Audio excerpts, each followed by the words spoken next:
السلام علیکم ورحمۃ اللہ وبرکاتہ۔ معزز ناظرین گرامی، مولانا طارق جمیل کے بیٹے کے ساتھ جو حادثہ ہوا تھا اس کے بعد جو ہے مولانا طارق جمیل صاحب کو خود تنقید کا نشانہ بنایا جانے لگا۔ اس کی اصل وجہ کیا تھی، کیا معاملہ تھا، تمام چیزوں پر ہم بات کرنے جا رہے ہیں۔ پہلے تو جو عاصم جمیل مولانا جمیل صاحب کے بیٹے تھے ان کے بارے میں بہت ساری باتیں بنی، جو تنقید کرنے والے تھے، جو ان کے مخالف تھے، جو دشمن تھے انہوں نے بہت ساری باتیں بتائی کہ اتنے بڑے عالم کے بیٹے انہوں نے خودکشی کر لی، جبکہ بہت سارے علماء کو سامنے آنا پڑا۔ انہوں نے اپنے جو ہیں وہ فتاوے شائع کیے کہ نہیں، یہ خودکشی نہیں ہے بلکہ یہ ایک حادثہ تھا۔ اور اس سے بڑھ کر یہ کہ ایک گھر میں، جس گھر میں کسی کی میت رکھی ہو، بیٹے کی میت رکھی ہو، بھائی کی میت رکھی ہو، اس گھر کا جو ہے وہ بھائی اسی وقت سوشل میڈیا پر ایکٹیو ہوتا ہے، آتا ہے اور تمام افواہوں پر بریک لگانے کی کوشش کرتا ہے کہ جو افواہیں چل رہی ہے اس کو ختم کیا جائے۔ جس کے گھر میں میت پڑی ہو اور بھائی کی میت ہو، پھر وہ لوگوں کو صفائی دیتا ہو۔ یہ دیکھو ہمارے جو معاشرے کے لوگ ہیں وہ کس قدر کمظرف ہو چکے ہیں، کہاں ہم لوگ جا رہے ہیں کہ ہم ہر چیز کو تنقید کا نشانہ بنا دیتے ہیں۔ ہماری سوچ جو کہ پوزیٹیو ہونی چاہیے تھی وہ نیگیٹو کہیں نہ کہیں جا رہی ہے۔ اب یہ تو تمام چیزیں ہو چکی تھی کہ عاصم جمیل نے خودکشی کر لی، مولانا کے بیٹے تھے، اتنے بڑے عالم تھے اور ان کے بیٹے نے خودکشی کر لی، ان کی تربیت صحیح نہیں کی گئی تھی اور بہت ساری چیزیں ایران توران کی بتائی گئی اور بڑھائی گئی۔ لیکن اب جو ہے جب عاصم جمیل صاحب کا انتقال ہو گیا، اس کے بعد حضرت مولانا طارق جمیل صاحب نے ایک پروگرام رکھا جس میں قرآن خوانی ہونی تھی، قرآن کریم پڑھا جانا تھا، اس کے بعد جو ہے ان کو ایصال ثواب کرنا تھا۔ اب یہاں تو کم سے کم جو تنقید کرنے والے تھے، مخالفین تھے، بھائی آپ کو اللہ کا خوف نہیں ہے کہ آپ ایسے حالات میں، جبکہ خود آپ کو قرآن کریم پڑھ کر ایصال ثواب کرنا چاہیے، ہر میت کو کرنا چاہیے، ان کو بھی کرنا چاہیے۔ بھائی کل کے دن آپ کو بھی مرنا ہے، مجھے بھی مرنا ہے، برزخ کے اندر آپ کو بھی جانا ہے، مجھے بھی جانا ہے، پوری دنیا کو جانا ہے۔ ایسا نہیں ہے کہ آج آپ تنقید کر رہے ہیں اور آپ کی زندگی بچی رہے گی، تا حیات آپ بچے رہیں گے، آپ کی کبھی موت نہیں آئے گی، ایسا نہیں ہے، بلکہ آپ کو بھی مرنا ہے، آپ کو بھی قبر کے اندر جانا ہے، آپ سے بھی حساب و کتاب ہونا ہے۔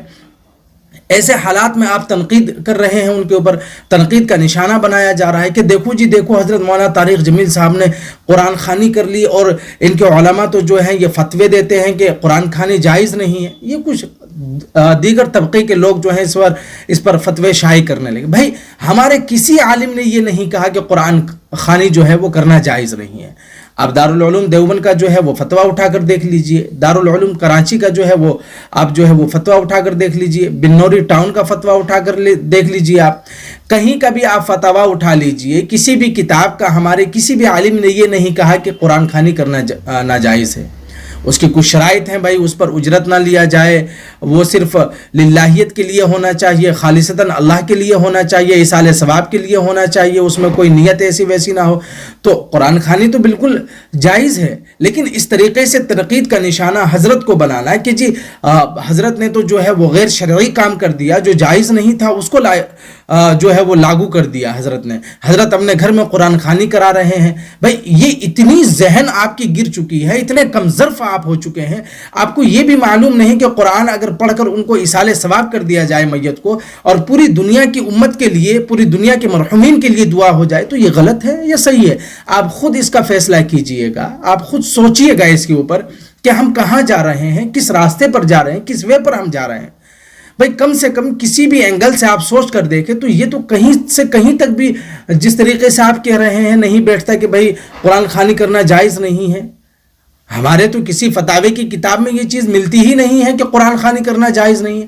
ہاں یہ ضرور ہے کہ 40واں 10واں تیجا یہ سب کرنا یہ صحیح نہیں ہے، لیکن قرآن خوانی کرنا یہ جائز ہے۔ ہاں یہ ٹھیک نہیں کہ قرآن خوانی کرنا، پھر اس پر اجرت لینا، کھانا کھلانا، یہ سب ٹھیک نہیں ہے، سب جائز نہیں ہے۔ جو چیزیں جائز نہیں ہیں وہ تو جائز نہیں ہے، لیکن خالصتاً قرآن خوانی کرنا، قرآن کریم پڑھنا اجتماعی شکل میں، یہ کہاں سے ناجائز ہو گیا؟ ایصال ثواب کے لیے، پوری امت کے مرحومین کے لیے پڑھنا یا اسی طریقے سے کسی خاص کے لیے پڑھنا، یہ تو ناجائز نہیں ہونا چاہیے۔ بھائی میں اللہ کے واسطے آپ سے ہاتھ جوڑ کر یہ درخواست اور گزارش کرتا ہوں، آپ اپنے یہ جو نیگیٹو ذہن لے کر آپ گھوم رہے ہیں اس کو تبدیل کریں، اس کو بدلیں اور اپنے ذہن کو پوزیٹیو بنائیں۔ کل قیامت کے دن آپ سے بھی سوال ہونا ہے, آپ کو بھی جواب دہ ہونا ہے وہاں پر.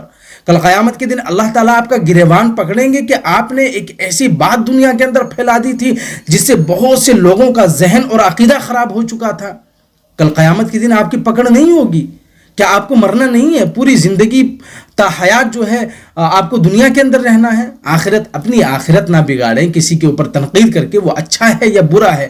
آپ کو اختیار نہیں ہے کہ آپ اس کے خلاف ایسے بغاوت کریں کہ آپ سوشل میڈیا پہ آ کر اور اپنے فتوے شائع کر دیں کہ جی یہ تو حضور جو ہے وہ ناجائز کر رہے ہیں اور انہوں نے ایسا کیا. بھائی آپ جنت اور جہنم کے ٹھیکیدار نہیں ہیں.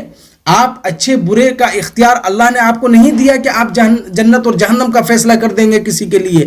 آپ ہوتے کون ہیں؟ بھئی آپ تو اللہ رب العزت سے دعا کریں کہ تمام مرحومین کے اللہ رب العزت مغفرت فرما دے اور عاصم جمیل صاحب کی بھی مغفرت فرما دے. بھئی اللہ کے واسطے میں پھر سے کہتا ہوں, اللہ کے واسطے یہ تمام چیزیں چھوڑیں. آپ اپنی ویلیو کے لیے, اپنی شخصیت کے لیے آپ ایسی چیزیں کر رہے ہیں. اللہ کے واسطے ان تمام چیزوں کو چھوڑ کر ایک راستے پر آ جائیں, ایک ہو جائے, نیک ہو جائیں. ان تمام اختلافات کو ختم کریں اور ایک ہو کر بھائی بندی سے رہیں اور ایک ہو کر جو ہے اللہ سے دعا کریں کہ اللہ رب العزت تمام جو پریشانیاں مصیبتیں امت کے ساتھ چل رہی ہے, ابھی فلسطین کے ساتھ یا اسی طریقے سے دیگر ممالک کے ساتھ چل رہی ہے, جہاں جہاں مسلمان پریشان حال ہیں, ان کے لیے دعا کریں. یہ خواہ کی چیزیں لے کر نہ چلیں. اللہ رب العزت ہمیں اور آپ کو سننے سے زیادہ سمجھنے اور اس پر عمل کرنے کی توفیق نصیب فرمائے. جو غیر سمجھدار لوگ ہیں, جن کو فہم نہیں ہے, اللہ رب العزت ان کے بھی فہم کو تقویت عطا فرمائے اور ان کے بھی سمجھ میں یہ بات آ جائے. اللہ رب العزت تمام جگہ کے مسلمان جو پریشان حال ہیں ان کی پریشانیوں کو دور عطا فرمائے. اس ویڈیو کو صدقہ جاریہ سمجھ کر زیادہ سے زیادہ شیئر کریں, اور اگر آپ ہمارے اس چینل پر نئے ہیں تو چینل کو سبسکرائب کر لیں, بیل آئیکن کو پریس کر لیں تاکہ ایسی نیو اپڈیٹ آپ تک پہنچتی رہے.